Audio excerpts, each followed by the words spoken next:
ঈদ মানে আনন্দ, ঈদ মানে আমার জন্য স্পেশাল কিছু।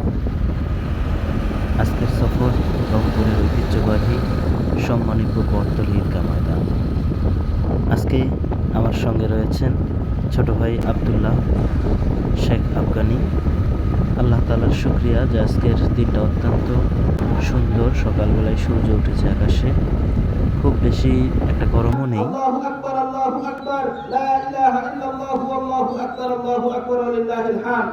আল-আউয়ালু ক্বালা আলাইহি সালাতু ওয়াস সালাম মান সামা রমাযান সুম্মা আতবা সিত্তান মিন শাওয়াল কানা কাসিয়ামিদ দাহর। ওয়া সানি কানা an-নবী আলাইহি সালাতু ওয়াস সালাম يكبر بين عافي خطبتي يكسر التكبيرة في الخطبة العيدين.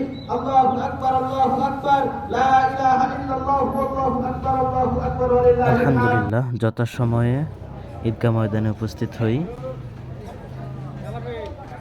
মহান রব্বুল আলামিনের অসংখ্য অগণিত শুকর, সুন্দরভাবে ঈদের জামাত অনুষ্ঠিত হলো সম্মানীপুর বটতলী জামে মসজিদের সংলগ্ন ঈদগাহ ময়দানে। ঈদের নামাজ শেষে আল্লাহ তাআলার কৃতজ্ঞতা জ্ঞাপন করে নামাজ শেষে আবার আমরা